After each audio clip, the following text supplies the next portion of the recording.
Welcome to the Media Speaks, hashtag TMS Live, every Saturday, brought to you right around 1. Sometimes it's a little bit late, or if you live in a different part of the country, figure it out. I'm not responsible for your time zone.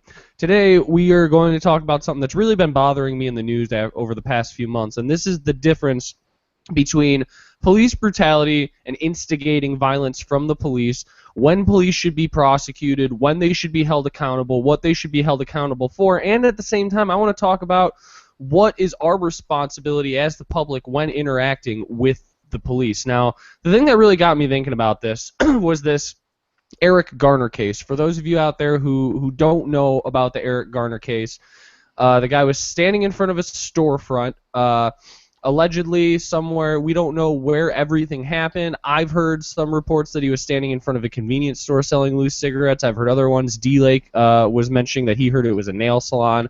But and if I may interject, he was also mildly mentally slow. which, I mean, that's another thing we can get into is when are people accountable for their own actions? Because I know a lot of people who are a little bit slow but are still perfectly capable of knowing the difference in right and wrong and knowing not to fight with the police. But the video shows, D-Like, you showed it on a show that you did with Don from Save America's Liberty, AJ Illuminati Twynham, and 3 days after the incident back in, I think it was, what was that, July 17th? yeah, it was, I know it was July. And here's my thing. I watched that video, and let me start off by saying there are times when police need to be held accountable when they go above the limit of their power, when they do things they shouldn't. That guy, the police officer who maced the fuck out of the eyes of a ton of kids who are just doing a silent protest sitting on a curb. When you see, there was one just recently where a cop walked into a head shop, a place where you buy like bongs and pipes and stuff. This community wanted this pipe shop gone, so he walks in and on HD video surveillance puts down a fucking bag of cocaine on the counter and walks out. So those cops should be in jail, no doubt about it. But there's a lot of cases that have been coming up in the news recently, Michael Brown being one of them, and in my opinion, Eric Garner as well, where we see an interaction between the police and a thug. The thug instigates the police, and then we get mad at the police over it. Now, let me give my take on the Eric Garner situation, and then you, D-Lake, and Sam can respond to it. But my take is I watched this video, and they go up to the guy. Why did they go up to him? They didn't just pick this guy out on the fucking street. He's standing there, let's go get that guy. They had a police call. Somebody called and said that there was a problem. Probably a shop owner, which, whether it's a nail salon, convenience store, whatever it is, if you own a storefront, take out the selling of loose cigarettes being illegal. I'm not concerned with that at all. I don't care about the law in this case. I care about libertarian principles, which is the stealing of value from another person. Now, if you own that store or if you rent it, you have paid money or you are paying money for the value of that storefront, whether it be for a nail salon, a convenience store, whether it be to black out the windows and jerk off in the middle of an empty building. Whatever you paid for it, that value belongs to you. Now, if you're selling cigarettes in front of it, let's say that there's a convenience store in that strip or nearby, you're stealing the value from that convenience store who has paid and has done things in a legitimate way to be able to sell cigarettes. Now, you are taking the value of that storefront and you are selling them what you are planning on making a profit off of before they can even come into the store. Now, let's say nail salon. Let's say it wasn't a convenience store.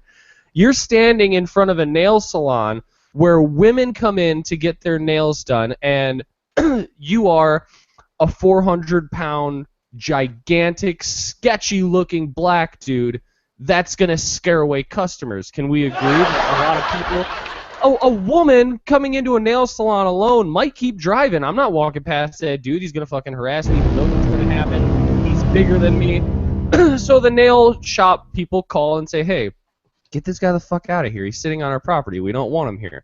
Now, the police show up, and they say they have him on camera from the store that he's sitting in front of selling loose cigarettes. And from the police's perspective, that's one of the reasons that they were able to take action. They say to him, look, there's a camera right there. We have you doing it. You're being arrested. He goes to put him in cuffs. Eric Garner pulls back away from police. Now, whether that arrest is justified or not, What happens when you pull away from the police when you're about to be arrested? Your place to fight the police is not on the side of the fucking road when they're going to arrest you. Your place to fight them is in court. If you pull away from police, it doesn't matter why they're arresting you. They're going to grab you and put you in a chokehold. Lastly, the cop who came up behind him and put him in a chokehold. I've talked to about 5 police about this.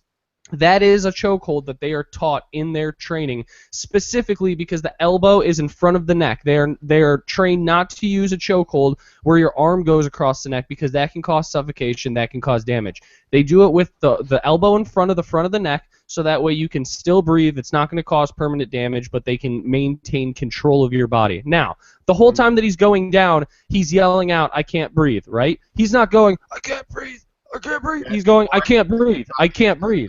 Breathe. Okay, Kyle, look, I mean, every time he says, "I can't breathe," he doesn't, though. He says, right? "I can't breathe." He's not saying it in a choked voice. He's saying, "I can't breathe." Like he's saying it later on, and then towards the last few that he said, it's real winded. But it starts going the down. last few, but they fight him the whole way down. And we have video, Kyle. I mean, there's video evidence of this, and it was shot by a citizen. To my understanding, the police officer that performed that chokehold, that it sounds like you're sort of legitimizing, even though it killed the man who said, "I can't breathe." Wait, let's be clear. That chokehold didn't kill him. He died from being a fat kind of ass. upsetting me here. He died from being fat. The homicide that did kill him. Chokehold. The chokehold didn't kill him necessarily. It was being forced down to the ground. I've been told that you're not allowed to use a chokehold unless someone is physically violent as well. Which they were. He resisted arrest. Whether you agree with that definition of resisted arrest or not, which personally I tend not to, but the courts look at that as resisting arrest verbally. And when the police officer in the video, if you watch, he goes to take his hands. He goes to take his hands. He pulls back. He says, "Don't fucking touch me." Pulling back, Kyle, is a natural human reaction. If he murdered the guy, he should be in prison for murder. Resisting arrest. He didn't. And it was all I considered is, what is this? What's going on? Anything less than involuntary manslaughter or negligent homicide. Look at the police officer. Look at the police officer and look at the guy. The police officer's literally a third his side. Despite popular belief, police officers are human beings that are out on the street dealing with thugs on a daily basis, and they're scared as fuck. Did they overreact? Did they use more force than was necessary? Yes, I think that they did. But was it justified? I think they could have done it with less force, but I'm not going to put that on them because they're not the thug breaking the law. They're the one protecting the community, and I'm going to give them benefit of the doubt in this situation. If I have to choose, who am I going to give the benefit of the doubt to? The cop or the thug? I'm sorry, I pick the cop every time. And they could have... Okay. Kyle, are you aware that Kyle, you think you froze there? He's frozen himself. There's less force, but I'll fucking hold you down even harder. Kyle, you froze. Were you aware that the police officer issued an apology and his condolences to the Garner family, where he was the officer that put him in the chokehold outside the whatever store. Someone called in that he was selling loosies, and he was a father of 6, leaves behind a widow. The widow is here in the video on my screen share. How many different moms? That's important. How many different moms to those kids? That is important. Sure. I don't know how many of the 6 kids are hers. All of them, or just a couple of them. What kind of life? I believe they're all hers. Maybe I'm gonna say right now that's a testimony to his character. Do you have 6 kids, Sam? Do you have 6 kids? I don't have 6 kids because I couldn't afford 6 kids. Not that I know of. No, I'm kidding. He's a dude selling loosies in front of his store. He's an irresponsible person. Okay, right there, that's character. Like I'm judging his character based on that. See, I'm not. You do anything you can to make ends meet when you have 6 kids. Or you stop fucking. No. The time for remorse would have been when my husband was yelling to breathe. That would have been the time for him to show some type of remorse or some type of care for another human being's life. When he was screaming 11 times that he can't breathe. So there's nothing that him or his prayers or anything else would make me feel any different. No, I don't accept his apology. No, I could care less about his condolences. No, I could care less. He's still working. He's still Hell no. Will Eric Garner's wife forgive the cop who killed her husband? Getting a paycheck, he's still feeding his kids, and my husband is 6 feet under, and I'm looking for a way to feed my kids now. Yeah, what else? Because you're making all that money off selling loose cigarettes. Now, D, like, let's say, and Sam, if you're a police officer, Look, Eric was bringing in the cake with those loose cigarettes, 25 cents a piece. Motherfucker, now what am I gonna do? Exactly. I mean, come on, let's be real. That dude wasn't providing for you. But the cop, in my opinion, should be in prison. I don't think so at all. If you were that police officer who's 1/3 that dude's size, you go to take his arms because he's being put under arrest. He pulls back from you. The guy behind him grabs him, puts him on the ground, and you can see, watch the video, he's fighting them the entire time. Now, despite the fact he's saying, I can't breathe, or not, whether he says it or not, if you let go of that dude, what are the odds that he's going to go, all right, I can breathe now, put the cuffs on, and what are the odds that he's going to swing around and punch you in the face and fucking bust your skull? He was a big dude. That cop's scared. I wanted to let him go. I would not have let him go. No, get the cuffs on. No. Get the cuffs on and get him in the car. As soon as he grabbed the guy, it's like, this big fatso has cholesterol problems and probably heart issues, and I should probably just let go for a minute. But no, you shouldn't. And If then, you let go, you can and then swing they didn't try to resuscitate him or turn him over or do any kind of EMT whatsoever. They're just like, he's dead. Closed off the perimeter. Closed off the scene. It's over. He's dead. Agreed. They could have acted better. I agree. They could have acted better. Then by your own definition, Kyle, you've at least got negligent homicide. He got nothing. Okay, negligent homicide is one thing, but saying that he murdered this guy, did they act perfectly? No, but when it comes to police, especially in an area like this where you know they're dealing with people like that every day, people that you and I would not invite into our homes, okay? That's who they're dealing with all day. And I'm going to give them the benefit of the doubt before I give some Doug who's selling loose cigarettes. If I went to the convenience store down the street from my house and a dude was selling loose cigarettes in front of it, I would move to a new fucking town. That is so sketchy. Oh, I have tons of that all over my neighborhood, but I don't look at it as him being a thug. He didn't have a criminal record beyond the cigarette thing. Then why was he getting aggressive with police? He wasn't a thug. Did the police get aggressive with him first, or did he get aggressive with them first? Neither one. Nobody got aggressive with anybody till he got even a chokehold. Look at the video, and he was getting aggressive. He was screaming at him. They go to put his hands behind his back, and he rips his hands free. That is, by the police definition, resisting arrest. You resist arrest, and yeah, but you can define our show as terrorism. Just because they put a name on it doesn't mean that it's right. I agree, but here's the thing. If I started resisting arrest, if I was in a situation, the same situation, selling loosies in front of a nail salon, whatever it was, and they go to put my hands behind my back, and I pull my hands free and start yelling, they're going to knock my ass to the ground. Now, should my ass get knocked to the ground and not his because of his own life decision, eating fucking fruit roll-ups, drinking sugary iced tea all day? No, you don't give him special privilege because he's made bad life choices and has consequences of them. And he's a huge guy. One swing from a guy that big could literally kill you. I'm not over-exaggerating. I've seen situations where somebody that big punches somebody and knocks their fucking eye out of their socket and gives them a concussion. I don't care if he's saying I can't breathe. You put yourself in this situation, I'm not letting you go. I'm not putting myself in danger. I'm not going to put your safety over mine as a police officer. All right, Kyle, you're getting really specifically into this one particular case and the guy outside the nail salon and blah blah blah. Well, I am. Let me compare. Let me just. I was actually talking about it right after it happened with AJ and Dawn, and dude, so many things that we said in that show was like the template for what happened in the Michael Brown case. And you'll notice, just like that video that I played earlier, Al Sharpton is there every time. It's this whole race baiting issue. Kyle, you actually posted this link that I saw this week.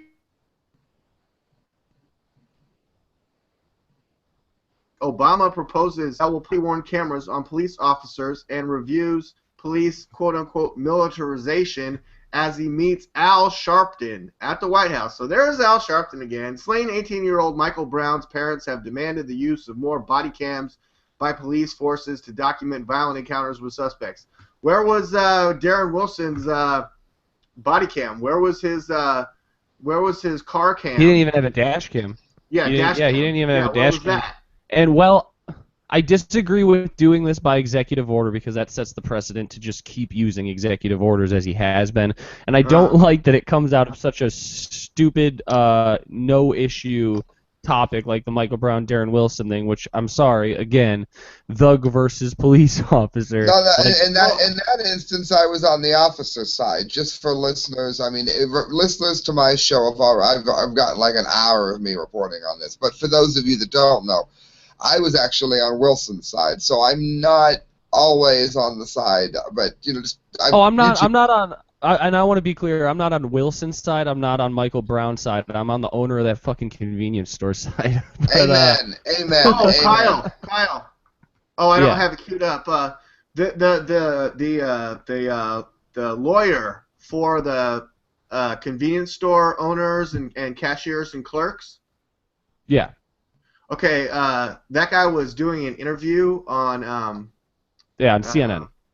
Was it CNN? And he's all like, yeah, oh, you saw it? He's all like, yeah. He's like, the convenience store owners can't say that was Michael Brown. They actually say that they'd never seen this guy before, and they don't know this and that. I mean, I thought in the video that we saw that it was not only Michael Brown, but his accomplice, Dorian Johnson, the guy who was on the news saying that hands up, don't shoot, and started that whole meme, I mean, that meme, that's more than just a computer Facebook meme. That shit took effect not only there with the initial riots in August, but then again when a no indictment charge came back. In today's headlines, Kyle, we have no indictments. And can you address, I mean, obviously it sounds like you support the police actions in the Eric Garner case, but how do you feel about... I don't support them, all the New Yorkers taking to the streets to protest this, and people like Sam that say that was obviously a murder? As long as if you want to protest, I don't care how stupid of a reason that you want to protest, like the people protesting in Ferguson, Missouri, as long as you do it non-violently, I have no problem with that, and I support you. I don't necessarily support the reason you're protesting, but I will always support the right to protest. Yeah, First Amendment, we all support that on the show. How do you feel about, on my screen here, police gear from the armed forces? In other words, the militarization of the police. More than 8,000 law enforcement agencies all over the U.S. acquire surplus gear from the Department of Defense, the DoD. Gear provided is clothing, office equipment, computers, digital cameras, doesn't sound so bad, blankets and sleeping bags, those are nice, night vision goggles, who doesn't want those, weapons, right. It just says weapons, oh, okay, like what? Tactical vehicles such as mine-resistant ambush-protected MRAP vehicles, most commonly supplied weapons, M16A2 rifle, M14 rifle, M1911 pistols, and we're buying hundreds of thousands of dollars worth of ammunition as well, and billions of dollars of DHS ammunition away from the regular person. And that's the problem that I have with it. I have no problem with the police having an AR-15 or an M16 as long as I can buy that same weapon. As long as I can get the same one, and I don't want them getting it from the military, because what's been going on over the past 20 years is police have had their funding cut over and over and over again to where they're on hairline budgets, right? And you need new vehicles, and I've talked to police who have had this happen. You say, we need money to buy new squad cars. We're driving these old fucking Caprices around. It's ridiculous. So we don't have the money. Well, how do we get the money? Well, we apply for a federal grant, and the federal government will give us the money we need to buy our new squad cars. And by the way, we're going to give you a Bearcat cat. The first year, then it's all on you. It's like a fucking bad car loan, man. But then they give you the cars that you need, but then they say, by the way, you're also getting a Bearcat, you're also getting 30 M16s, you're also getting 5 sniper rifles, and we're sending a military person down to train you in military tactics. That's where I have a problem. police departments should have the budgets to make their decisions whether they want that equipment or not. Because I'm going to be honest, if I was a police officer in Ferguson, Missouri, I'd be real fucking happy I had a riot shield and a helmet on. You know? I'm not going to say that they shouldn't be able to get those things if they're necessary, but I don't like the connection between the police and the military. Those cops were like, thank God someone afforded us these riot shields. Yeah, they were really happy to have it then, and I believe in community policing. I really do. I think that police should be much better trained in relations with the community. It's a problem to me when you drive, and everybody has this. There's certain towns that when you drive through, if you see a cop, you're looking straight ahead, hands at 10 to 2, because you're fucking scared. You're literally scared. This terrorist is going to pull me over, and he's going to make my life hell for no reason. And we all know those towns. That's a fucking problem. On the other side, you can only be so community-oriented when you're dealing with a community who's mad at you because you want to stop them from selling crack. Like, there's only so much community work you can do. Like, it's not going to solve that. Like, Kyle, you're probably pretty set in your ways. You're like, look, my girlfriend goes and gets groceries and makes breakfast. I mean, as long as you're not doing harm to anyone, you're living as a fine, perfect citizen in the United States, right?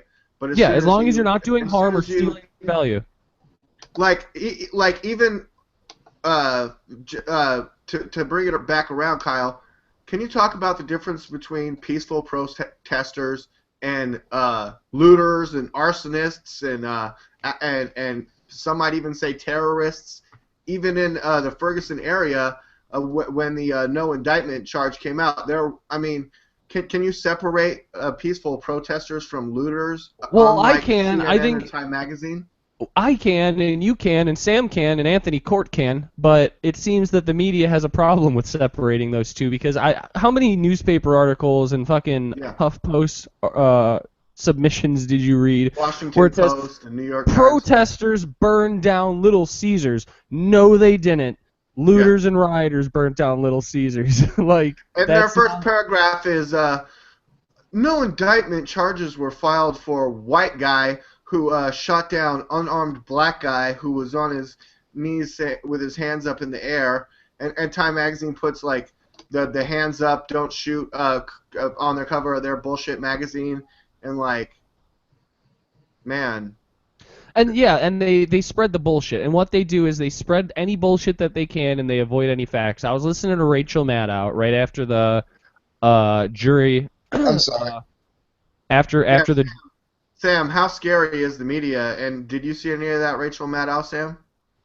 No, I just said scary, as in he had to sit through Rachel Maddow. That's like hearing that somebody has had a root canal with no Novocaine. Yeah, what was she saying, Kyle? Well, she was talking about how the prosecution in it wasn't a trial, it was a what's the word for Darren Wilson in the court case. Oh, grand jury. Yeah, the grand jury in front of the grand jury. See, that's some bullshit right there. I wanted to put that in the headlines too, because like I've been especially David Knight, man. There's a lot of people that are really informed about this, and I'm trying to sort of download it like the internet, like I was saying. But here's the thing. What Rachel Maddow said is that the prosecution showed the grand jury a law that's on the books in Missouri that says that if somebody is an imminent threat, and if they're an imminent threat that is going to do harm and they go to run away, that you can shoot them in the back because they are still a perceived threat. The idea is, like, you don't know where the fuck they're going and what they're going to do. They might run down the road and kill somebody else. Mm-hmm. Now, that law was found unconstitutional by the Supreme Court in like the 70s, right? So it's still on the books, but it's been overruled by the Supreme Court. Now and then they went back and told the jury, ignore that, like part of that law was unconstitutional, so strike that from the record, whatever. So she makes a huge deal out of this. Why would you show them that if it's unconstitutional? You're trying to get them to think that that things that were done that were illegal were actually legal, and you're trying to sway the jury and blah, blah, blah, blah, blah, and just keeps going on about it for 20 minutes. Here's the thing. Michael Brown wasn't shot in the back, so it's completely irrelevant. The autopsy shows that he was not shot in the back, but yet Rachel Maddow of MSNBC is going to cherry-pick one teeny little baby cherry of the investigation, and then try to turn it all around like black people Not once in did Ferguson, she- was he shot in the back or was he not shot in the back? She, I not got once in. did she mention that. She doesn't tell you a single time that Michael Brown wasn't shot in the back. She just tells you about all this legal jargon I that was just brought did. into the courtroom about being shot in the back, which leads you to believe, as an uneducated viewer, that he was shot in the back. That's bullshit. Right. You know what you're doing, Rachel Maddow, and you're an evil, Where's Waldo-looking motherfucking lesbian. Boom. I'll tell We you what. covered it on the show, what- Kyle. this- Dorian Johnson, the first guy interviewed right after it happened in the Michael Brown case. We talked about it. And then he recanted his story after our episode. I mean, guys, we're so on top of this. Sam, what were you going to say? Sorry. No, it absolutely needs mentioned. I was doing. I put the link on a protest site for Garner that was also tied into Brown, and I was having a discussion with a gentleman named Rashim. He vehemently, I should say, disagrees with my point. He thinks that both Brown and Garner are completely innocent. I am. CIA account, Sam. So there were some other people then got into the thread later and started to attack me as a racist, and this gentleman who disagreed with me the whole time stuck up for me, and he's like, no, we're not going to do that. He hasn't said anything racist at all.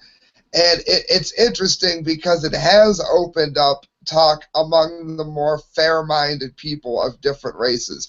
But the reason I wanted to interject there is a overwhelming number of people on that site do not believe the grand jury because it was done in private. I know that Resist the Tyranny, I think, did that too.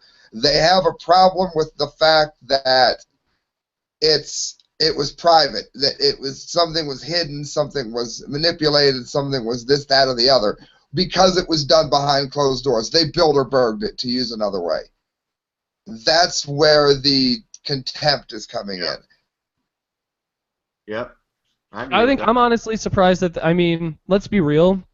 If it wasn't for the protesters and Rachel Maddow and CNN, this never even would have went to a trial. Anytime that a police discharges his gun anywhere but the shooting range, there's a investigation that's usually done by the state police, because it's done by the state police has an investigation board which is completely disconnected from any police department so that they don't have bias. They do a private investigation. They decide whether it needs to go to court and whether it needs to be investigated further. If the media, if Rachel Maddow and Dorian, whatever his name is, well, if this wasn't hyped up as big as it was, there would have never been a grand jury trial. They should be happy that they got one. The only reason that they did get one is because of the protests and stuff, and that police department and that prosecutor trying to appease the people. And that says something about that prosecutor, that they're like, hey, people think there's a serious issue here. I'm going to investigate it just to be safe. But any other time, if that didn't turn into a big deal, there would have never been a grand jury trial. Yeah, but that's a slippery slope. That's like saying because they have, found a certain number of terrorists through torture, that, okay, well, we're going to do this to everyone. And, well, it's okay to hold the Eric Brown hearings private, so now we can use the hearings private for everybody else. It's a bad that way. And again, I thought, well, there's a reason that trials are private. If you were, I'll just give you a hypothetical. Sam, if you were accused of raping a 7-year-old, which we all know you totally didn't do, you're not raping 7-year-olds, but if you were accused of that and you had to go into a courtroom and defend yourself against those allegations, would you want that on TV? Would you want that on some website where everybody could watch? Because how many people are just going to see your name connected to that case? They don't care if you're innocent or not. Your name is ruined now. I think it's for the protection of. Well, they did, yeah, but they knew who Darren Wilson was. I think it doesn't apply as much to this case because it was so public, but I think that's a general rule that's meant to keep identities a little bit shielded. That's from somebody who ended up in the middle of a huge conversation with the protesters. That's the big issue. That's what they're really not happy with, is that. But what I really wanted to talk about and discuss is, and this is really important to me, Oh, I see. D-Lake's got some funny shit pulled up. But when we need to draw a line, and there has to be a point at which we say no, even if police do get violent, keep in mind that they're human beings and look at what caused them to get violent, and there has to be a line drawn between police brutality and police being human beings. We need to figure out where that is because when we make a big deal out of Michael Brown or Eric Garner, who you can argue a little bit on each side. There's a little bit of wiggle room, but really not much, in my opinion. It takes away from when police are truly assholes and truly abuse their authority. That's what we need. We need to concentrate on 100% cases, not 60% cases. Right, and do you feel that Obama's body camera plan will help with that? I mean, Absolutely. It's already been proven that it will in townships and cities that have done the body cameras. They mhm. found astronomically that police complaints go down. Are cameras like guns though? Like, should only the cops be have the camera evidence? I mean, does police camera evidence supersede a citizen's camera evidence? I I don't mean, think so. it was a citizen that filmed Eric Garner being choked out by police. The officer that choked out number 99, he was wearing like civilian clothing, Pantanello or whatever. The guy that choked out Eric Garner, he wasn't indicted, but the weird transsexual sounding person that was filming the All he video do is itself it sounded like the outside the younger nail salon, he he is sound being indicted for videotaping it. well that's unconstitutional and most states have overturned any law that would allow that. I know Photography is not a crime is going to be yeah, on top of that, in I can Illinois promise. we have the Illinois Eavesdropping Act which has been changed like 7 times in the past few years and it Well, it's going to completely have to be allows you to film changed for anybody. cops to wear those cameras. Yeah, Or they're gonna that's what I'm change it saying though, again. Kyle. It's like now only the cops can have cameras, just like only the cops can have guns. Only the cops can have guns and cameras, and the citizen can't. The citizen just has to walk around. And It won't what go that way. The Illinois Eavesdropping Act was an old law from the early 80s that pertained to when you had the giant over-the-shoulder video cameras. And it's like, yeah, if you're walking down the street filming somebody with that, it's kind of sketchy. Now that there's cameras everywhere, just like 4 or 5 years ago, they changed it to say that you can film generally in public, you can film police and public servants, but you can't follow someone who is not a public servant around with a camera. So I can't All just right, well, walk up Kyle, to you how do and you do feel surveillance, about man. a group of superheroes filming themselves protecting Seattle? I think it's awesome. I've seen this guy before, but I want you to play it. This guy is. Phoenix Jones, and how do you feel about Phoenix Jones, Kyle? I Are you think that aware of he's. him? I'm not. I don't have detailed information, but I have seen videos of him. So go ahead. He is a black superhero. I mean, it doesn't matter that he's black or if he's black or white, but I mean, maybe it does. I mean, since we're talking about all these big black guys in their confrontations with the police, what this guy does with his group of other superheroes, including Purple Rain and all these, and she's pretty hot, and all these other superheroes. Here he is on Fox News. This just came out last year. Here's Phoenix Jones on Fox News. Here we go. There has to be a citizen's law out there that says that I can run in and help people. And I can help probably with equal escalation. And I didn't escalate the situation at all. If you watch, there was a bunch of people attacking one man, maybe another man, but it was at least 6-on-2. There's no way to escalate that. That didn't escalate at all. And then after. Okay, this guy's a trained triple black belt, and I've seen him like mess people up on YouTube videos. Is this real? Yeah, Yeah, that's a real dude. This is for real. It's going on in Seattle. Sam, everyone, please go look up Phoenix Jones. And Sam, I he found this makes by it. looking up his most recent stuff. He makes it clear. Me and D-Lake were talking about this yesterday. He is not a vigilante. He is a superhero. Correct. There's a difference. Kyle, actually, in this video, I believe he addresses that. Oh man, I should have had that part queued up. But what do you know about vigilantism there, Kyle? I know that it's awesome, and I'm a big fan of it. If anybody wants to be a vigilante, I highly endorse the idea. I support you 100%. Go I out, know get a. that Go ahead. This guy actually says that vigilantism. Wait, is this where he says it? Kyle. Oh, Kyle. God. Kyle, wait, let me play this, Kyle. Here we go. Come on, D-Lake. We're ruining the show. Trying. Kyle. Phoenix Jones just doesn't want to. He doesn't want to be on the show. He's using his superhero powers. He's trying. Sam, how do you feel about vigilantism, Sam? Over. Go ahead, Oh, Sam. I thought he was playing. I know that they accuse the. I mentioned it in my last posting. They accuse the Oath Keepers of it. The Oath Keepers have been heroes during this. They've been guarding people's stores, and they've been asked to come off of the rooftops that they were on top of to guard the stores.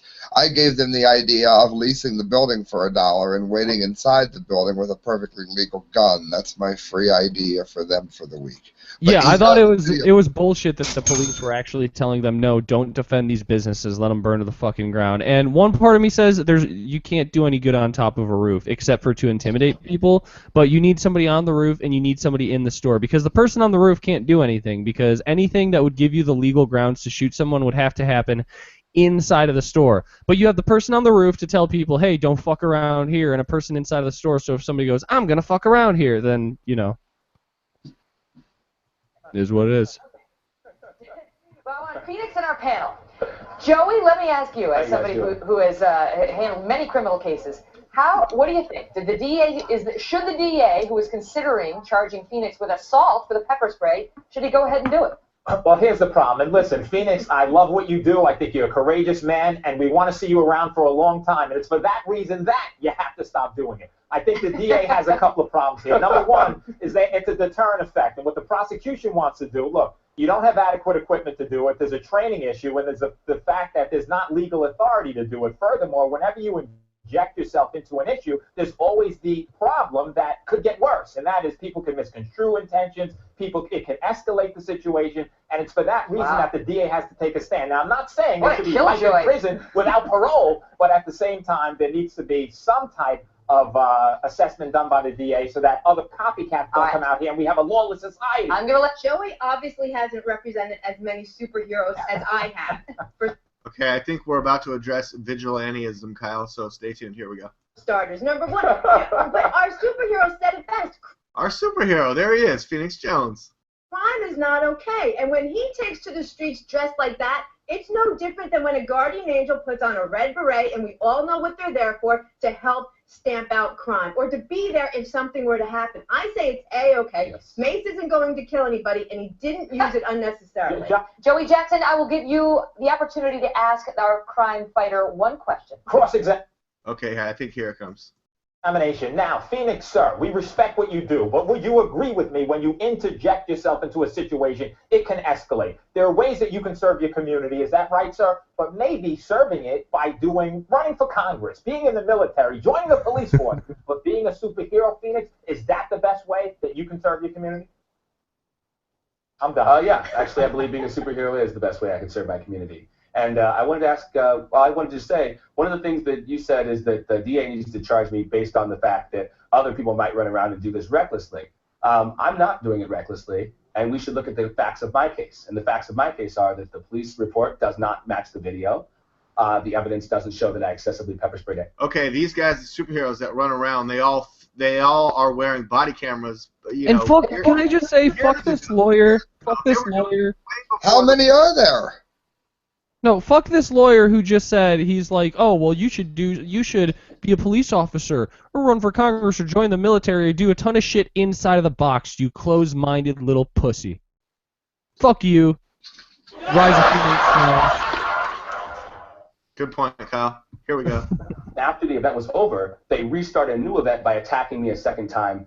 There's no way I'm going to be charged with the crime. And the DA office really... they really don't have a case, I guess. And thanks for Ryan McNamee shooting the video. Phoenix, even though I prosecuted you, if I need you, please come to my rescue. Phoenix, is it true that at the end of the court hearing yesterday, you tore off your dress shirt to reveal your signature black and green superhero costume? Okay, getting into superhero, secret identities. He had to go to court. Listen to what happened. It's black and gold. Yeah, I was wearing my super suit because this wasn't about the guy under the mask. They were charging Phoenix Jones because I'm Phoenix Jones. If I was a regular person and I had just regularly pepper sprayed someone who was in a fight, they would have shook my hand and sent me away. So I wore the suit because that's what this was about. And I took my mask off because the person suffering for it is the person under the mask. So it was a double statement. Oh, good point. Final question, got to go quickly. So the question is, will you continue to patrol, Phoenix? Absolutely. Saturday, 10 o'clock, First and Pike. I'm starting a patrol. Anyone can join me. I'll see you guys in the streets. All right, I want to tell our viewers, here's one email. Roger says, we need... And when he takes off his mask, he has this giant Big Daddy Kane flat top. Really? Yeah.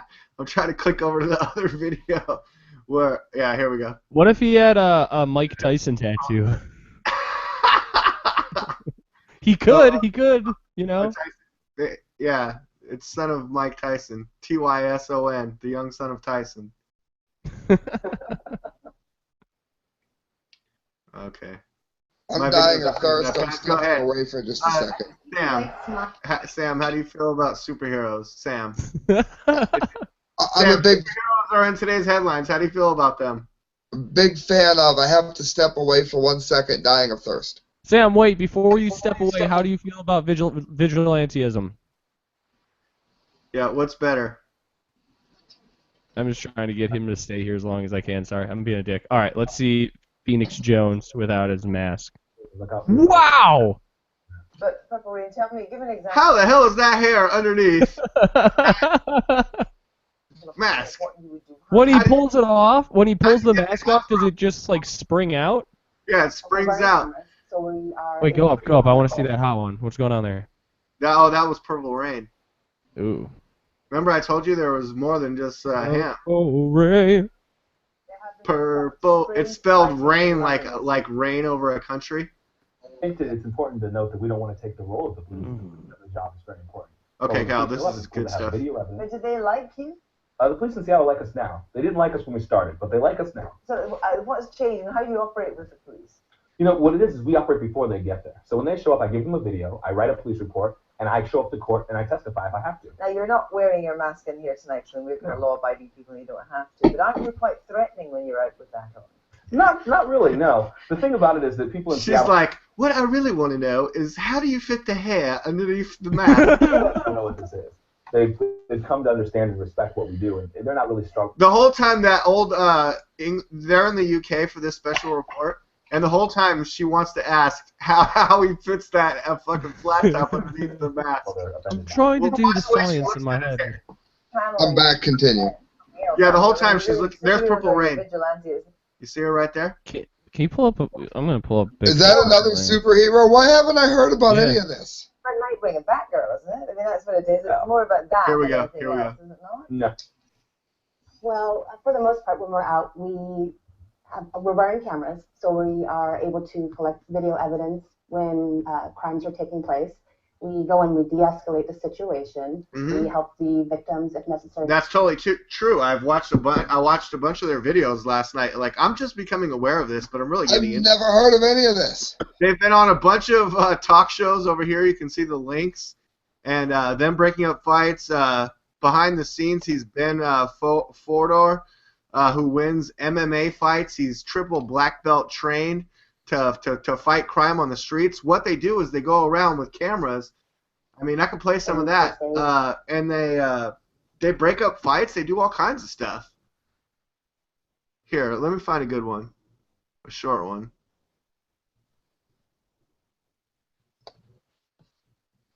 He gets a heroin dealer. Looking at pictures.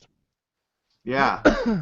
I mean, guys, this is really happening. Oh, this is where he knocks out a guy, though. That they say this wasn't.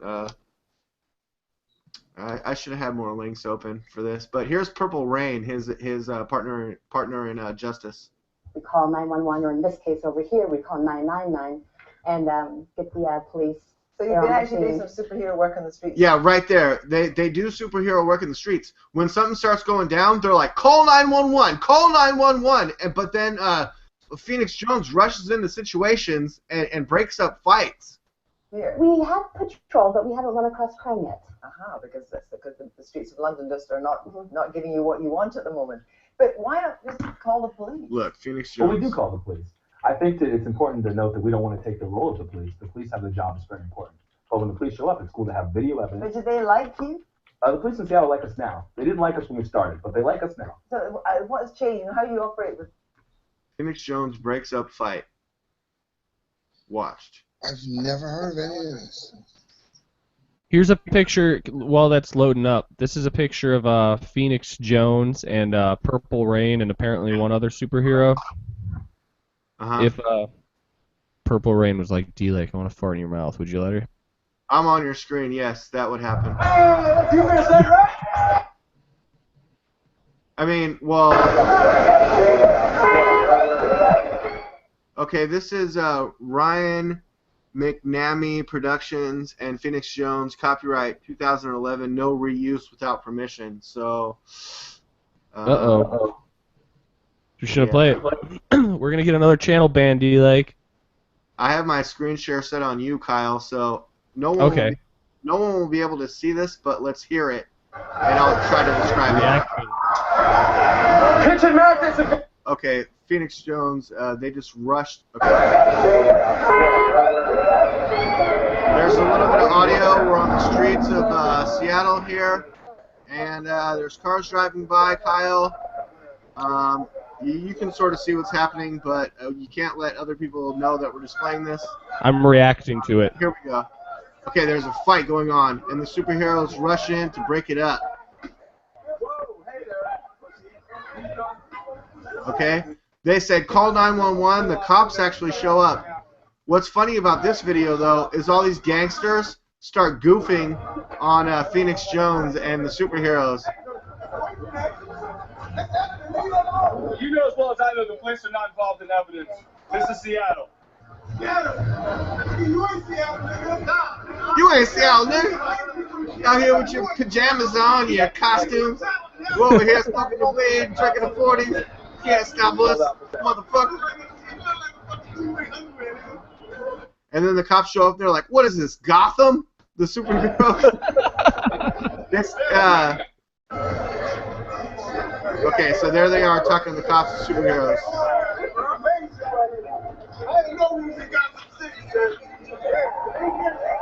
Did you hear that, Kyle? The gangsters are like, I didn't know we was in Gotham City here. Kyle, what do you think?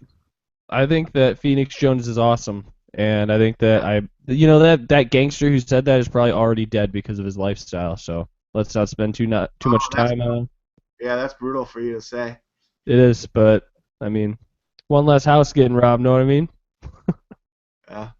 I titled that Staten Island man killed by police in brutal chokehold. I mean, brutal is. I mean, if I was on that, what's that silly show called with the? Are you smarter than a fifth grader? No, the actors studio where the guy asks, "What's your favorite word?" And Kiefer Sutherland's like, "Nigger." Or no, that's his least favorite word. My favorite word is decimate. Decimate? Or, desolation. No, I don't know. Something pretty brutal. Brutal. What's your favorite word? In a world. In a world. It's gotta be. What's your favorite word, Kyle? It's gotta be fuck. It just has so many uses. Like, Fuck? you can use fuck so many times. Sam, fuck you, fuck this is fucking delicious. Sam is always less brutal with the curse words and stuff. Kyle, you and I have the occasion to drop F-bombs. I'm much worse in private. Oh, and see, Sam, you're so great at containing yourself on the live broadcast. Kyle and I, like, we just let fucking this and that fucking slip, and we can't fucking help it. Buxtables. Can we be considered superheroes, Kyle, for what we do on this broadcast? Kyle, no, are we superheroes?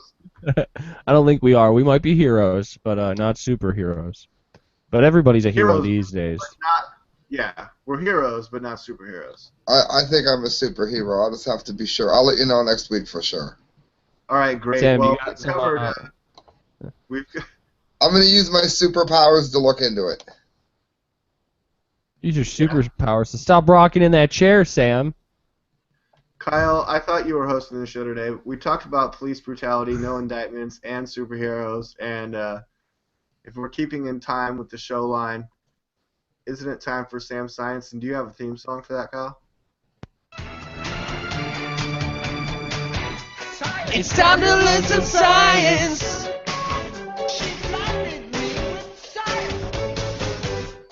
So here's Sam with the science front. Greetings, unsettled souls, and welcome to the Saturday edition's news from the Science Front. This is from express.co.uk. Last time I think I did something on space on the correct views with Mars. This time we're going to go back to Earth, and instead of looking into the future, we are going into the past. New hump-backed dinosaur with huge arms and taller than a London bus has been unearthed.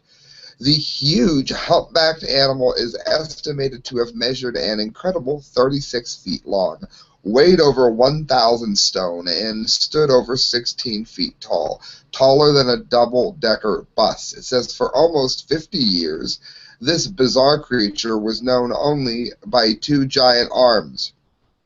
But now a new collection of fossils discovered in Mongolia, along with the recovery of a skull, and a hand that had been poached and sold to private collectors, have pieced together the life of the mysterious, it looks like it's Dinocherius mirafuxoni. Scientists have suggested that the dinosaur was the largest member of the Ornithonosaurs, a group of dinosaurs that bore a resemblance to modern-day ostriches. Both skeletons discovered... Sam, you're so good at saying those dinosaur names. I have the dinosaur on screen here, Sam, if you can see. Continue. Both dinosaurs also had unique features that have not been seen in others of its kind, such as the large toothless snout that flared at the sides of its humped back. It's quite a creature here. It says it also has an enormous jaw, more commonly seen on the Tyrannosaurus rex.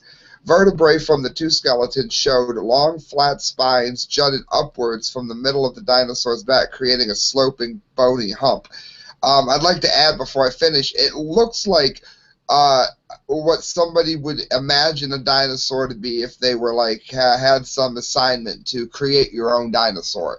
It it doesn't look like other dinosaurs at all. You know what it looks like? It looks like the new Star Wars was like, okay, we need something that sort of looks like a dinosaur. Yeah. It looks like Vladimir Putin. It does a lot. It says some experts suggest that the fleshy spine could have helped some dinosaurs regulate their temperature, but also scientists believe that the bones help support heavy structures like its hump. So to bring us back onto Earth, that's what I gave us this Saturday edition. That's a bizarre beast, I'll tell you that. It really is. A bizarre Jar Jar Binks, what'd you say? A bizarre beast. Oh. A bizarre beast. But yes. With its arms just like hanging down like that, it walks like a monkey or like a caveman almost, it looks like. Or walked. It would be better if the knuckles dragged on the ground, right? Yeah. Doesn't it look a little bit like Vladimir Putin, though? Look at the face. Vladimir Putin always looks like he's in the middle of taking a shit. What would you say this was based on? Ancient camels? Or, like, why does it have a giant shark's fin? Regulates its temperature, it says. And also was known to be big enough to house that huge lower body. I don't know enough about like science and bones and dinosaurs and stuff, but do you ever just think like scientists are making this shit up? They don't know. How would you know that? They've done that. They've messed up the dinosaur before. I found out at a dinosaur exhibit at an amusement park that there is no such thing as a brontosaurus. It was one of an already existing kind, and they've only found out about that within the last 20 years. The last 20 years has been amazing for dinosaur recovery, because with X-raying the ground and that, sometimes they have some idea what they're getting into before they even start. It's been a very good 20 years for that science.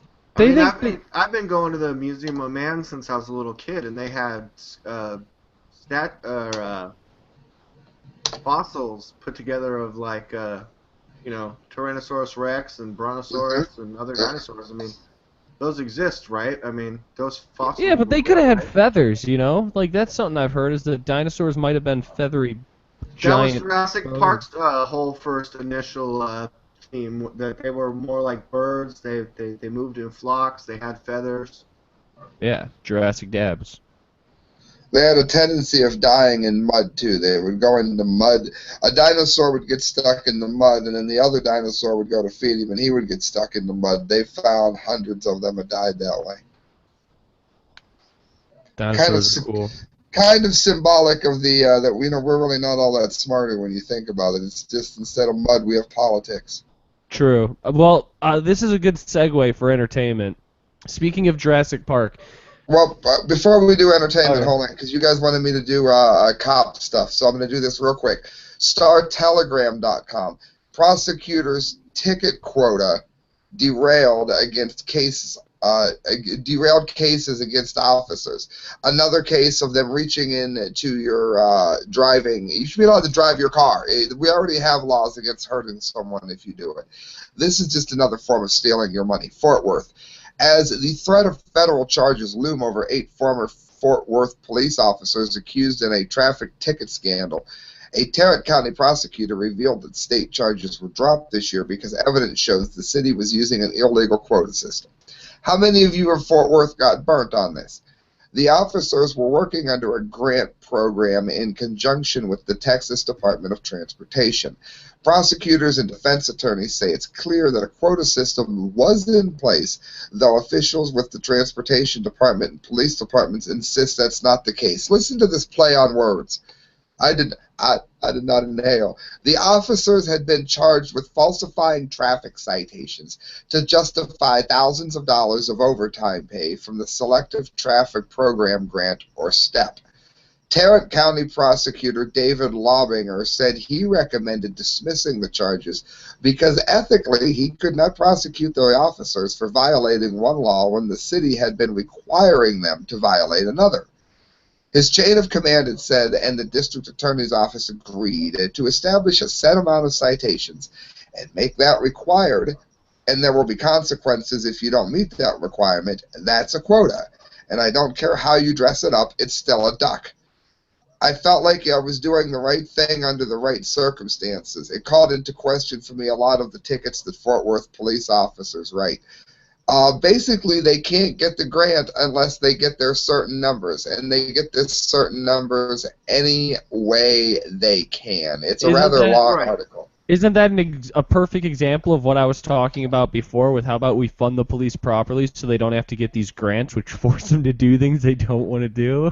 Well, Eric Holder just announced that he wants to end racial profiling by setting quotas of the amount of white people and black people that go to prison. Basically, and the prison industrial complex already has their quotas of how many people they need.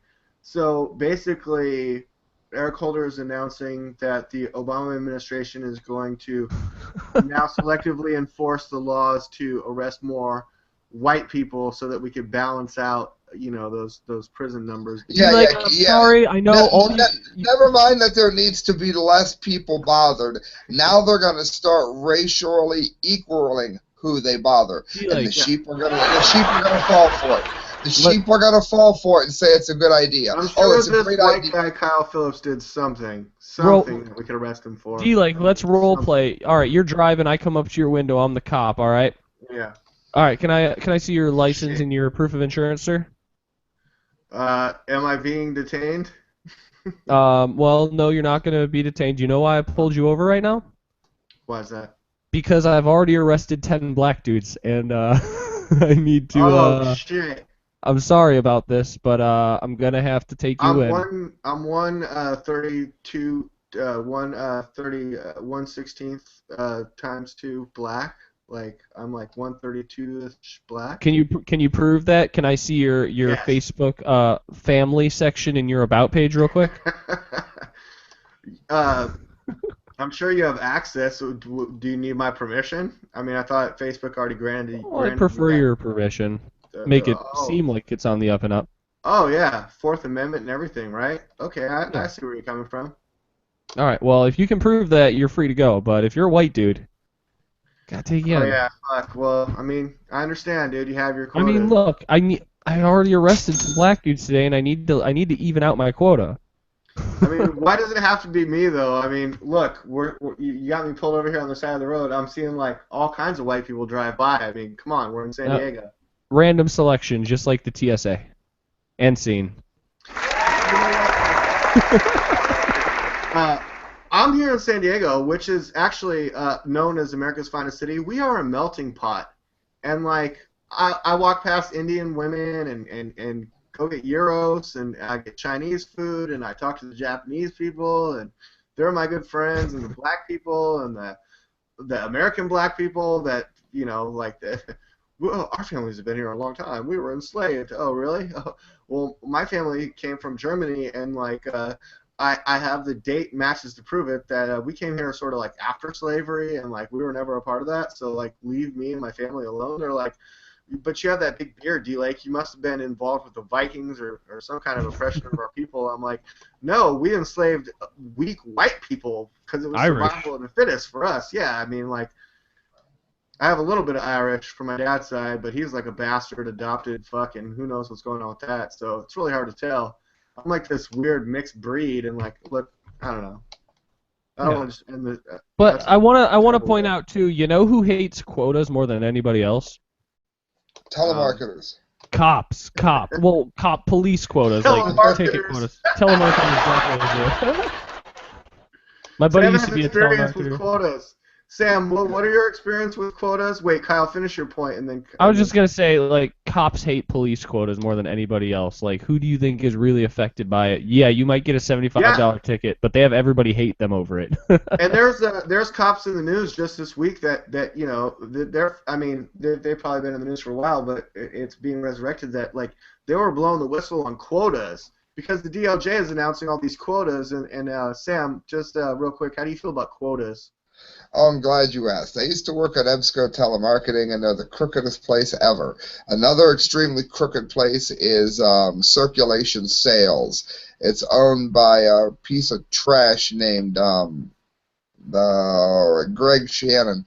And then we cannot forget the most crooked place I've ever worked at. It was the Disabled Veterans Association of America that gave a whopping 4 to 7% to the veterans. Yeah. So when they talk about the administration costs, they were talking about you. I was actually, I didn't know that till after I had started there. I was very, very shocked to find out. I thought, yay, I'm going to be doing so much good, and I need the money anyway, so I'll just take this crap job. And once I got in there, I was shocked. That's why I said, yeah, EBSCO Industries, Circulation Sales, and the Disabled Veterans Association of America. Those 4 places are crap. All right, speaking of crap. He's like crap. Speaking of crap, Jurassic World. I want to see it. Looks stupid. You want to see it? I love dinosaurs, yeah. I like dinosaurs. I want to say I love them, but I like them. But I don't know. I feel like enough is enough. Let's try something new now. What are you thinking? Be like Jurassic World? Just when I was a kid, man, I just used to love to draw dinosaurs. And sometimes I would draw them with M16 guns and M-Raps, and then I would. That would be something new. I used to draw a lot of guns when I was like little and like elementary school. I would just have pages in my notebook filled with like different guns that I invented, and I'm thinking about it now. It's like I would be like in a juvenile detention center. Star Wars, dude, I had all X-wings, dude. I could draw a bitch in X-wing. Oh hell yeah. But like now you're drawing like spaceships and guns, they'd be like, you have a mental health problem. We need to send you to a facility and take you away from your parents, young man. Well, see, I could draw a picture of a penis and then turn it into a USA rocket ship. I was really good at that. Yeah. So like I could disguise it so that like the teacher wouldn't know what I was really doing. So like my penis is as big. My penis is as big as a USA rocket ship. I just wanted to make sure. But no, the way it works is the teacher comes over and they're like, D-Lake for Prez, what are you drawing? That's disgusting. And then you finish it and it's a rocket ship and you're like, you're a sick fuck, Miss Partridge. Well, Miss, I don't know what you were thinking. Seriously, what are you talking about, you pervert? Do I need to call authorities? You trying to molest me right now? Are you trying to have little D-Lake for Prez babies? Are you molesting me, or am I free to go? Yeah.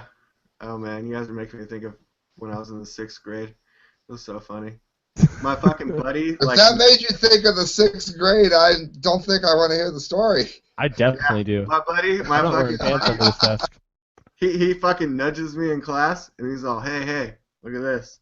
And I was like, what? And I like look down, and he's making his like penis like boner pop up in his shorts, and I was like, whoa, dude, that's awesome. I had the same experience. We were watching a movie in class. They brought the projector into the classroom in probably 5th grade, and the kid next to me looks at me and he does the little nod, and I look down and he's doing the same thing, making his little pee move up and down. Yeah, he's like, watch me make me move my penis up and down in my pants, and you're like, it's fascinating. Fascinating. It's one out of 10 children, male children under the age of 13, will at some point show another child that they can make their penis move. I guess this is just a thing. It's like finding porn magazines in the woods. It's just gonna happen. Well, I was like, that's so cool. I have to do that to someone someday, I was like focusing on my fucking on my penis. I was like, that's how D-Like got arrested. Yeah. I was all squeezing my Kegel muscles. Yeah. But anyways, what else did you have in entertainment this week, Kyle? I don't know. I just want to say that I'm not too impressed by Jurassic World. I watched the Hunger Games movie. Oh, yeah, Jurassic World trailer looks okay. Did you see the new Terminator Genesis trailer? No. Is it anything like Waterworld Genesis? I'm setting it up. Sam, right. Sam, what's your entertainment news? Sam had to go get some water. Everybody's Kyle, fill in real quick. I'm sitting there talking away, and I'm on mute because of the I muted out. Christelle had not seen 2 movies, one of which a lot of people haven't seen, but the first one I'm going to name, you'll be shocked. She hadn't seen the second Godfather. When I first met her, she hadn't seen the first, and she hadn't seen Naked Lunch. I had it on VHS of all things, and the VCR became broken, and I was trying to get it out, and I finally was showing it to her. And for those that haven't seen it, it is such a strange movie. What's it really called? is. Naked Lunch? Yes, it's a David Cronenberg. I don't think I've seen this. I'm Googling it real quick. It's based on William Burroughs, who had his moments of brilliance. I know I've seen it, and I know it's in my opinion, he was not brilliant, but he had his moments of brilliance. But he was a strung out author from the like our parents' generation, grandparents' generation. Is that an alien? What's going on? I'm getting a ton of pictures of aliens and stuff. It's crazy. It's this guy's hero. Basically, Naked Lunch. I'm getting a ton of pictures. Oh, because Naked is in it. Okay. Real quick, Naked Lunch is a book that would be almost impossible to actually make a movie out of. So David Cronenberg chose to make a movie that is based on William Burroughs' life during the time that he was writing Naked Lunch, and it all becomes this drug kind of blur. It's a strange, demented movie. Looks weird. All right, D-Lake, play this trailer, and then I want to talk about Antonio Banderas with robots.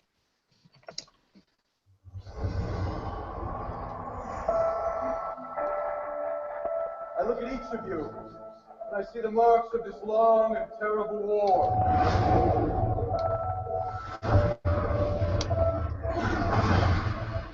We die tonight.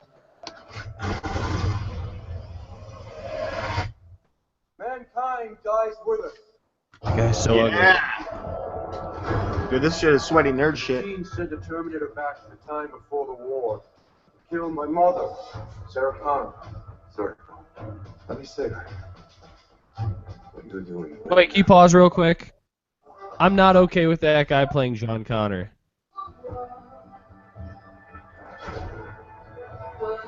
What's that? This guy?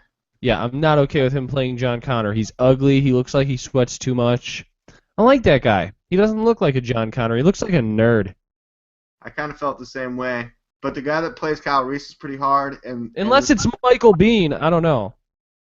It's not. Well, it's not, but...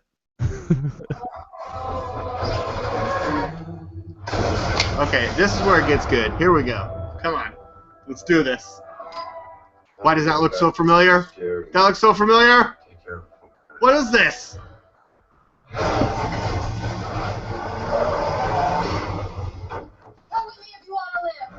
Wait, what? What? Wait. Is that one Asian? Was that an Asian Terminator?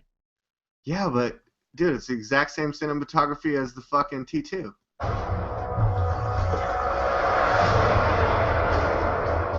It's all wrong. John sent me here to save you. From the Terminator that was sent back to Here we him. go. I know, but we already took care of him. We. I've been waiting for you. What the fuck? John sent you to know. Wait, so that's a testament too, because he was out of shape for a long time. He really got back in shape for so this is like super ultimate timeline, like alternate. Pay for it, Sam. That was like a CGI fucking 1984 Schwarzenegger. He's like, I've been waiting for you. John sent me here to save you. From the Terminator that was sent back to kill me. I know, but we already took care of him. We. Okay, that's Arnold Schwarzenegger now, Sam. I've been waiting for you. Waiting for me? That's CGI. That's clearly CG Arnold. His body, at least. That's 1984 Arnold. John sent you. That's several world bodybuilding Arnold. So wait, the idea of this movie is that Kyle Reese goes back to save Sarah Connor, but then somehow there's already a Terminator there to help her, so she's like already up on shit by the time he gets there, and so it's Terminator 1 alternate timeline. Yeah, it's Terminator Days of Future Past. Stupid. I'm calling it stupid. I'll see it, but Everything's changed.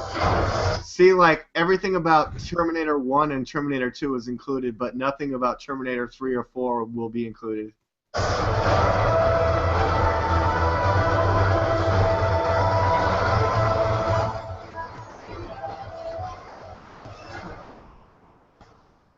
can stop Judgment Day from happening. That chick does look like a young Linda Hamilton, Sarah Connor, though, right? a little bit. She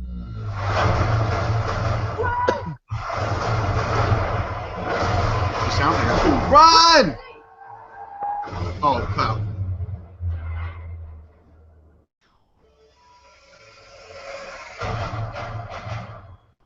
Just like Star Wars when you hear the music. I don't know. To me, to be completely honest, that looks like they took they did study groups or study where they get like 20 people in a room and they're like they're like watch Terminator and like write down all your favorite parts and then we're just gonna mash them all into one new movie.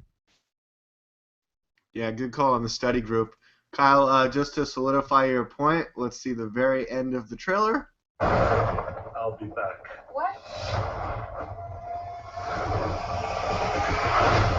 Get to the chopper. I'll see it. I mean, obviously I'll see it, but it looks dumb.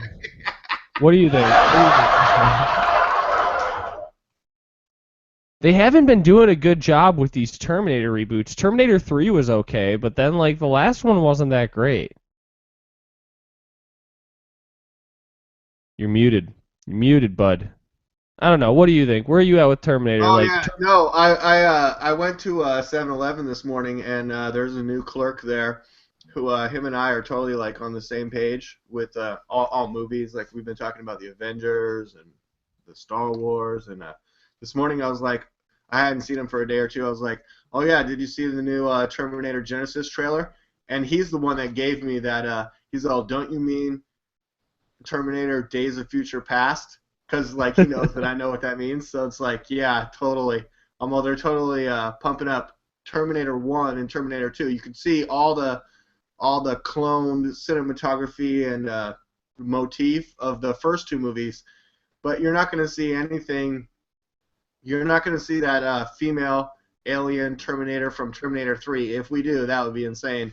That was a good movie. Terminator 3 was pretty good, but the other one that they made I thought wasn't that good. Terminator Salvation? Yeah. He's like, I'm John Connor. He was all right. He was like still, Christian Bale was still Batman. He's like, I'm John Connor. John Connor. It was okay. It wasn't bad, but it wasn't great. No, I mean, it's like since 2 they've been getting progressively worse, and this one's gonna be really bad. Yeah. Cause 2 was a great fucking movie. All right, I saw the Antonio Banderas robot movie. Antonio Banderas robot movie. What movie is that? Yeah, I forget what it's called. It was the movie where Antonio Banderas and there's like robots that are becoming self-aware, and Antonio Banderas is bald, and they're really stupid-looking robots.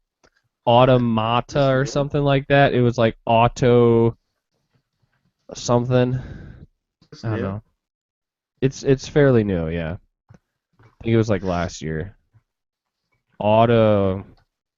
I don't know. Are you looking it up? Yeah. It was all right. I made Megan watch it, and she was like, "This is stupid." But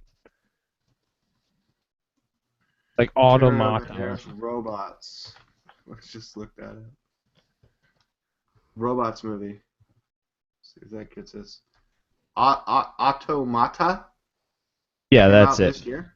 Automata. Automata. Yeah. It was Last I knew, Antonio Banderas was like a cat in animated Shrek or something, but Puss in Boots or something. It was a good movie. Automata was a good movie. It was no Snowpiercer, but it was all right. It's about like the future, and shit sucks, and cities are literally just dying. Yeah, Jacques Valcon is an insurance agent of ROC Robotics Corporation who investigates cases of robots violating their primary protocols against harming humans. What he discovers will have profound consequences for the future of humanity. That makes me want to see it. Did the robots look cool? No, that's the thing. The robots look really lame, but that's like kind of the point of part of the movie is that like the world is like pretty much like post-nuclear holocaust, and like everything's just like dying, and people live in these cities that are like barely clinging on. It's pretty much like everything's going to be dead soon. It's like the end days, and it's like technology because of like solar radiation or whatever, like satellites don't work anymore, and like technology is like pretty much gone backwards, and so these robots are just like super basic robots. But that was a 6.1. it was okay. It was worth a watch. Again, no Snowpiercer. That movie was dope. Yeah, did you like that one? I did. Wait, Snowpiercer. Sam, go watch Snowpiercer. I liked it. You did watch it? It was tight, wasn't it? Yes, it Automata was worth a watch. Oh, but Sam, you watched because guys, just real quick, I'm the one that recommended Snowpiercer, like 2-3 weeks ago, and you guys both watched it. You liked it? I also watched Metropolis when you told me, and then watched it with Nancy. She didn't like that as much as I did, but she didn't hate it. Boom, right there. But I mean, you know what? She gave it a try, and that's what mattered. And that's what this entertainment section is really all about, is like we discuss the good shit that we think you guys should check out, right? Right, Kyle? And Snowpiercer, like even Megan thought that movie was amazing. Like it wasn't just like something people like us would like. Anybody will like that movie. But we're conscious of the fact that we want to try to help you find good stuff that you could like watch with your girlfriend or your good buddy or whoever you want to watch the movie with. I mean, or go to the theater and check out the new stuff because we stay ahead of the new trailers like that. Like that Terminator. I mean, Kyle, you and your girlfriend Megan there are probably gonna like go and see it in IMAX, and then like you'll come on the show and tell us if it was good or bad, right? Yeah, which it'll probably be bad, but like I will see it because it's Terminator. You'll be like, it was okay, and blah blah blah. But we had popcorn and snacks later that night, so it worked out. Yeah, so it was all good. Yeah, I won in the end. I do know what that's like because I was really let down by the basis of Prometheus. While I thought it was a good movie as an Alien fan. Yeah, do you guys ever like accidentally call your girlfriend Sarah Connor when you're sleeping together? All the time. Every she day always of my calls life. me Sarah Connor, which You're I all find Tomb Raider. I call her Purple Rain. Purple Rain, yeah, that's a good one too. I watched, you know what was pretty good? The new Planet of the Apes, which also had that ugly nerdy dude in it. That ugly idiot. God. Just looks like a dork. I'm being mean. I'm in a Why does that guy angsty gotta mood be in today. every movie? He's so dumb, but the movie was good. They're like, apes not want war. Apes on Horses. Yeah. It was all right. I watched it. I watched too many movies because I got the illegal internet. Hunger Games, though, people should check it out. The new Hunger Games is decent. Give us your thoughts on it though, I mean, I read the book. without spoiling it, because we have Sam here. It followed up to the book really well. It's different than the rest of the movies. Like it's there's not another Hunger Games. It's a war movie, more a revolution movie. So But I mean, if you like things like it's also can you? I mean, you were getting on a roll there, but can you also address just the fact that it's part 1 of 2 in cinematic? yeah, it's part 1 of 2, so you're gonna get to the end and be like, fuck, I need more Hunger Games. And that's gonna happen. But if you like V for Vendetta, or if you like oh, I love that. any type of movies, I mean, obviously it's like V for Vendetta for extent. I mean, it's not like as necessarily deep of a movie, but it's essentially a movie about escaping tyranny. It's good stuff. I like it. No, Big J, who we had on the show last week, he's seen the first 2 Hunger Games like you, Kyle. I haven't seen any of them yet. And he's like, check them out. You'll like them. He's like, you got to get caught up. You'll like them. And he knows what I like. And I have a feeling you do too, Kyle. So I feel pretty good about this recommendation. The only thing that pissed me off is when I went to Netflix to actually part watch 2, them. but not 1. Yeah. Exactly. Yeah, they only have part 2. 2, but not 1. They took 1 off, and they only got 2. I don't know. Maybe I'll stop by the pawn shop and see if they have it for $2 on DVD. Hell yeah, that's the way to go. All right, well, I got a piece, so you guys want to wrap this up? I got to go to the club and drink some fancy beers in a With suit. naked women? Club. Yeah. No, not that kind of club. Not the club. The club. Not Sam's Club. Going to the club. Make it rain. I'm going to a club where you wear fancy clothes and you drink craft brews. Oh, that sounds good. With people Yeah. named Buffy. Hell yeah. All right, Kyle, well, you're the host today. Go ahead and wrap it up, dude. Come on. All right, can I just wrap up for everybody? We good to go?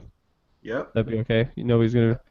All right, give me like 10 seconds to say, please look up the last video I did, because of everything with the whole Ferguson thing and the Garner thing that I want everyone to take away, is that this is not about whether you agree with any one case, like Kyle alluded to earlier.